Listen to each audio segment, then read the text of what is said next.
imagine a world where crimes were solved purely on intuition with no scientific proof to back them.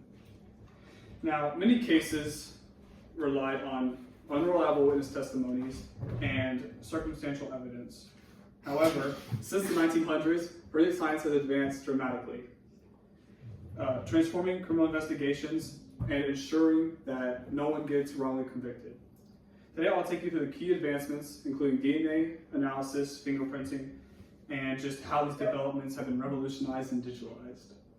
The beginning of the 20th century saw one of the biggest breakthroughs, fingerprint analysis. According to the University of Florida, Sir Isaac Richard Henry developed the fingerprint classification system, which was adopted by many places all over the world, but wasn't used until 1903 systematically within the New York civil court system. Additionally, the first crime lab was established in 1910. In Edmund Locard's book, The Scientific Methods in Criminal Labs, he releases the Locard exchange principle, which basically says that every contact leaves a trace.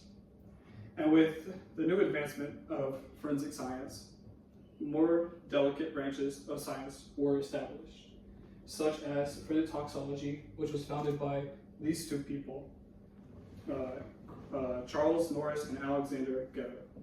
According to the Crime Museum, it was established in the early 1920s, and they worked together to solve many of the early cases that involved poisoning and drugs.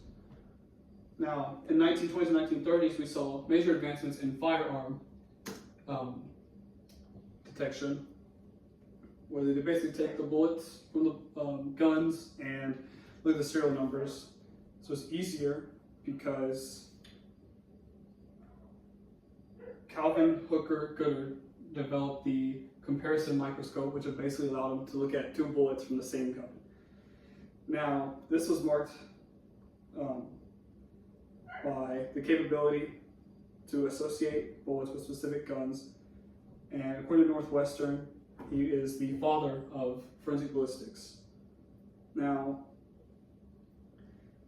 moving on to later in the 30s, blood analysis became extremely important to forensic science as a whole. The University of Florida claims that University Institute for Legal Medicine and Scientific Criminalistics in Jena, Germany developed the first chemiluminescent repellent as luminol, which is basically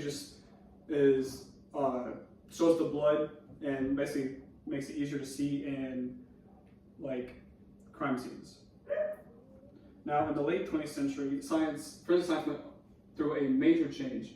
They saw a bunch of digitalization, such as the AFIS, which allowed any criminal that had already been prosecuted, their fingerprint would be in the system. You could easily scan to see who was guilty and who had already been prosecuted. And then there was also the automation of DNA, which is basically the same thing, but it made it a lot quicker. And then there was also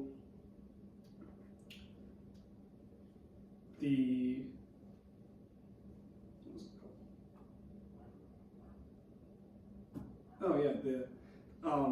when you could look at the pairs within the DNA and compare them to each other to look at each other's chromosomes. And since 1900s, the forensics have evolved from a simple fingerprint identification to complex DNA profiling and digital investigations.